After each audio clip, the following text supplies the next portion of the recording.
What's going on, everybody? Happy Sunday. So let's take a look at PayPal, ticker symbol PYPL. I was really liking the setup on PayPal.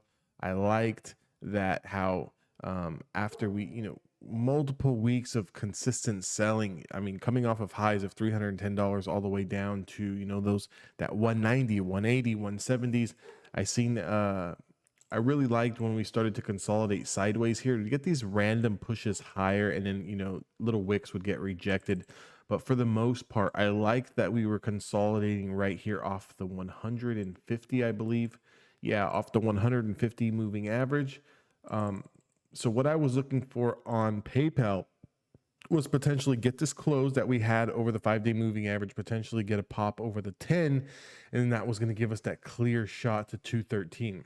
Lo and behold, with the rest of the market, I mean, Friday was just an atrocious day for PayPal, because what it did was it kind of lost the whole bottom of this range. Okay, so when you have something that's already significantly dropped a lot, and then you have consolidation, and then you have a new candle that actually loses that consolidation, is never a good thing.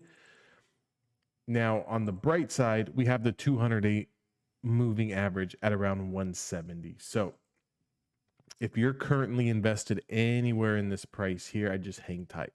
I'm not going to sell out of the position yet, have this come down to the 200 and then completely rip higher, right? That's not what we want to do. We want to stay in this trade. I really wouldn't get too worried about it until we start breaking down below 170. Okay.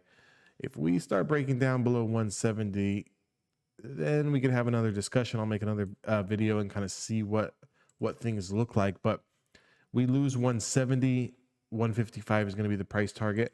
Whether it gets there in a day or it gets there in 2 weeks, it's going to be the price target. As of right now, what I'm looking to see on this short trading week is possibly a little bit of a bounce. And I'm not expecting a huge bounce, but maybe we get an initial flush down to maybe halfway in this range, somewhere between 175, 176. And then hopefully hold this 200-day moving average here and get a nice little bounce. And what I'm looking for is a 5 and 10-day moving average, at least back to a price of 190 this week. That would be pretty significant. If we can crack 190, tread between 190 and 195, that's really good. So if you are going to take a little stab and try to bounce off the 150 or the 200 here, and we get back to 185, 190, take your profits right there. Remember, unless you're looking to add positions for the long term, meaning 3 to 5 years, anything else, you're looking to get in, play the bounce, play the rip, sell the dip, and then kind of just, rehash that same scenario until the market gets trending in one direction, whether that be bull or bear. Just one thing to keep in mind, we are coming upon earnings seasons. PayPal is going to have earnings here on the 31st of January. So just something to keep in mind, because if we do get an initial flush down to this 170 and earnings, let's say, are not good, or the market doesn't like what's going on with fintech and tech earnings, and we continue to sell off, you could get a pretty significant slide down here to 155.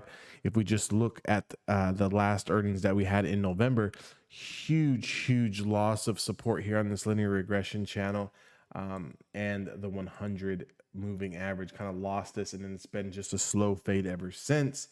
So definitely something to keep in mind. You can also see here earnings going back to 726, trading at 310, significant drop all the way to the 20 moving average at 272. So it was about a 40 point loss on those earnings. So, with earnings coming up here, if we continue to tread sideways and then we get another earnings reactions like we have in the past, don't be surprised if you get that initial flush to 155. And I will definitely be a buyer here longer term, at least over 9 to 12 months hold time on PayPal. But I would be a buyer here at 155, in my honest opinion. But for the shorter term timeframes. So what I mean is, if we're looking to catch a bounce, make some cash flow this coming week, what we want to do is have 175, 178 hold, and we want to get that bounce 180, 185, 190. Those are the price targets. Scale out accordingly and make sure you take your cash off the table. If you want to hold a little runner, you're more than happy to do so. Just remember though, you don't want to hold 70-80% of your position and then have earnings crush this down to 155. If we do get any sort of bounce into 185, 190, 195, please take your profits. Guys, if you want to join my Discord, that link is down in the description box below. I'm always trading. I'm always talking with you guys in the Discord. I'm trying to help everyone out. It makes trading go by a lot easier. It makes trading go by a lot faster. And it just makes things overall a lot more fun when you have other people to trade with. But with that being said, I will catch you guys all in the next video, and make sure you guys subscribe to my channel. But I'll catch you guys later.